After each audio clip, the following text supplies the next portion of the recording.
हमारी चर्चा कुछ हफ्तों के बाद कोयम्बटूर से निकल करके छत्तीसगढ़ की राजधानी रायपुर पहुंच गई। वहां भी बच्चों से मेरी बहुत दिलचस्प बातें हुई और मैं कह सकता हूं सिर्फ बातचीत नहीं, बहुत मजेदार चीजें खाने का भी मौका मिल गया। आप भी इसका आनंद लीजिए। अगर मौका मिल गया तो यस सर। बताइए। हम स्टूडेंट्स को भी एग्जाम्स के बाद वेकेशन से जाने का बहुत मन करता है, तो आप इंडिया में कोई ऐसी 5 जगह बता सकते हैं जहां हम भी जा सकें? आप जिस तहसील में से हो, कौन सा तहसील है आपका? सर मैं रायपुर से। रायपुर से। रायपुर तहसील में कौन कौन सी चीजें हैं, इसका जरा लिस्ट बनाओ। 1 घंटा लगेगा, 2 घंटे लगेंगे, जाऊंगा। फिर लिस्ट बनाओ जिले में कौन से हैं जो देखे नहीं हैं। फिर तय करूं मैं राज्य में कौन से हैं। छत्तीसगढ़ में ऐसी कौन सी जगह मैं गया नहीं हूँ। हमें कहीं पर भी जाए स्टूडेंट के रूप में जाना चाहिए, तब टूरिज्म का मजा आता है। रेल के डिब्बे में जाना और साथ में खाना भी ले जाना, देखना चाहिए कैसा अनुभव होता है। भीड़ होती है, क्या होता है, लोग बातें करते हैं, क्या करते हैं, इसका एक आनंद होता है, जीवन में सीखने को मिलता है। भारत इतनी विविधताओं से भरा हुआ है, एक जिंदगी भी कम पड़ जाए देखने के लिए। सर मेरा प्रश्न आपसे यह है कि कभी कभी हम एग्जाम के दौरान रिवीजन नहीं कर पाते हैं, जिससे हमारा मन अशांत हो जाता है। तो सर हम अपने मन को शांत कैसे करें, एग्जाम के दौरान भी और एग्जाम हॉल में जाने से पहले की? 1 वीक देख लीजिए परीक्षा के पहले का, सभी चीजों को अपने ऊपर नीचे तो कर ही लिया होगा। आप मान के चलिए आपने जो सुना है, आपने जो पढ़ा है, वो बेकार नहीं गया है, कहीं ना कहीं तो स्टोरेज है ही है वो। आप शांत मन से बैठ लीजिए, चिंता मत कीजिए, जैसा पेपर आता है देख लीजिए। दूसरी चीज, आप अच्छा विद्यार्थी बनना है ना, आपको उस विषय पर ग्रिप होनी चाहिए ना, तभी तो अच्छे विद्यार्थी बनोगे। सब्जेक्ट पर ग्रिप कैसे आएगी? एक अच्छा खिलाड़ी कैसे बनता है? निरंतरता बनाए रख, डिसिप्लिन में रहता है, रूटीन में चलता है। सबसे बड़ी बात है वो लगातार कंपटीशन करता रहता है, गिरता है, पटकता है, हारता है, जीतता है, करता है, उसमें से वो खिलाड़ी बनता है। ठीक है, आपको मैं एक सुझाव देता हूं, आप करिए। आपके क्लास में कुछ विद्यार्थी होंगे, आपको लगता है जरा पढ़ने में थोड़ा कम है, ऐसे तो होते ही हैं, हा? ऐसे एक आध को आप दोस्त बनाइए, ये टेक्निक बहुत कायम आई है आपको। उसको कहो कि मैं आज तुझे मैथ सिखाना चाहता हूं। अब उसको मैथ सिखाने के लिए आप जो मेहनत करेंगे, दिमाग फोकस करेंगे, आपका मैथ्स पक्का होगा कि नहीं होगा? मैं ताइक्वांडो खेलती हूँ और मैं आगे चल के स्पोर्ट्स पर्सन बनना चाहती हूँ। अपनी स्टडीज और स्पोर्ट्स को बैलेंस करके कैसे रख सकती? शिक्षा की जीवन में भी जरूरत है, समाज जीवन में भी जरूरत है, इसको अंडर एस्टिमेट नहीं करना चाहिए। ये गलती कभी मत करना कि खेल में मैं बहुत अच्छा हूं इसलिए मुझे पढ़ने की जरूरत नहीं है, लेकिन शिक्षा ही सब कुछ कर लेगी ऐसा नहीं है।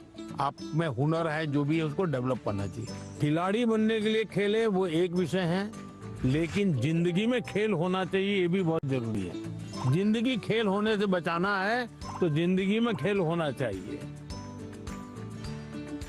खेलना भी है, खेलूंगा तो खिलूंगा, और पढ़ना भी है ताकि और लोग कहें नहीं कि इसको कुछ पढ़ना उड़ना आता नहीं इसलिए मैदान में रहता है। नहीं, पढ़ने में भी मैं पावरफुल हूँ, खेलने में भी पावरफुल। वो जो भी बताए उसको मैं अपने लाइफ पे इम्प्लीमेंट करने का कोशिश करूंगी, और मैं लफ्जों में बयान नहीं कर सकती आज जो भी हुआ। सर मेरा सवाल ये है, जैसे कुछ सालों पहले आपने स्वच्छ भारत स्टार्ट किया था, हमारा नया रायपुर भी डेवलपमेंट की ओर जा रहे हैं, तो हम एज अ स्टूडेंट उस डेवलपमेंट के लिए, अपने इन्वायरमेंट को प्रोटेक्ट करने के लिए क्या कंट्रीब्यूट कर सकते हैं? प्राकृतिक संपदा को बचाने का हमारे स्वभाव में होना चाहिए और धीरे धीरे हमें लोगों को जोड़ना चाहिए। अब जोड़ते रहते हैं तो बदलाव आता है ही। खुद के जीवन में कुछ नियमों का अगर हम पालन करते हैं, जैसे अब पानी, मुझे बताइए कि मैं ब्रश कर रहा हूँ और पानी बह रहा है। अरे भाई तुम ब्रश कर रहे हो तो पानी तो बंद करो, जब मुंह धोओगे तब पानी लेना। छोटी छोटी चीजें होती हैं। एक बार मैं एक गांव की यात्रा कर रहा था, दूर से मैंने देखा कि एक जगह एकदम से जंगल जैसा लग रहा है, बड़ा हरी भरा। तो क्या है, बोले तो स्कूल है। तो क्या सब इतना सूखा है, ग्रीन है। वहाँ एक टीचर थे, उस टीचर ने ये जो पेट्रोल पंप होता है, वहाँ जो ऑयल के कैन वगैरह होते हैं वो इकट्ठे करते थे वो, और बच्चों को कहते थे कि तुम्हारे घर में वो जो पानी होता है जिसमें खाने का कुछ अंश होता है, वो इस बोतल में रोज स्कूल आओगे तब भर करके आना। तो सारे बच्चे वो बोतल भर के या जो उनको कंटेनर दिया है वो भर करके आते थे, और उन्होंने वहाँ पेड़ लगाए थे। हर बच्चे को एक पेड़ दे दिया गया था। वो जो पानी ले आता था वो उसमें डालना होता था उसको। फर्टिलाइजर का भी काम करता था, सब्जी वब्जी के टुकड़े होते थे। उसके कारण वो पूरा स्कूल को चारों तरफ एकदम से ग्रीन बन गया था। एक टीचर ने इतना बड़ा परिवर्तन लाया।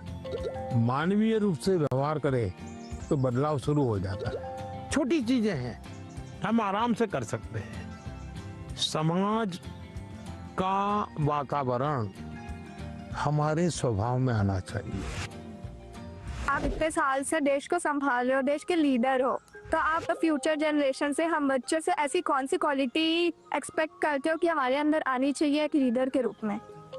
ऐसा लीडर बनना है कि लीडर बनना है? दोनों बनना है। देखिए, पहले लीडर बनिए। जो काम है मन में तय करिए, कोई करे या ना करे मैं करूंगा।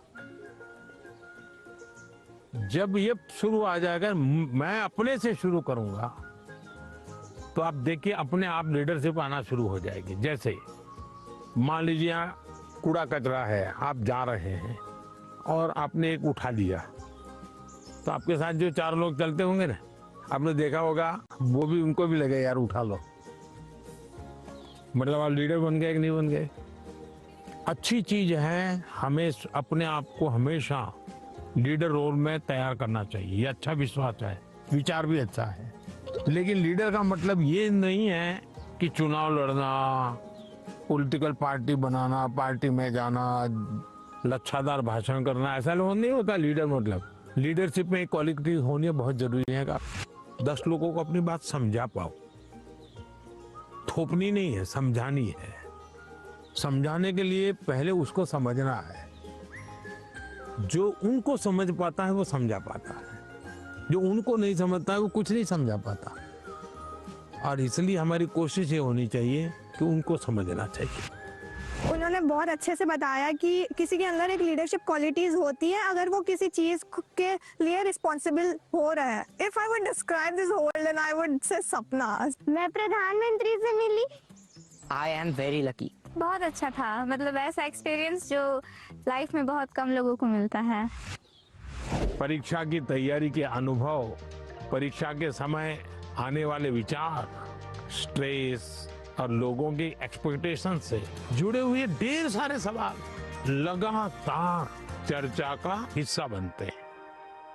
और परीक्षा पे चर्चा का मकसद ही है कि हमारे युवा साथी इस पर खुलकर बात करें। परीक्षा पे चर्चा सिर्फ बोर्ड एग्जाम की तैयारियों से जुड़ी नहीं है। मैं जब आपके सवाल सुनता हूं तो स्वाभाविक है मेरे मन को भी वो छूते हैं। मैं अंदाजा लगाता हूं कि जीवन के कई पहलुओं से जुड़ी हुई बातें हमारे युवा मित्रों के मन में लगातार चल रही है।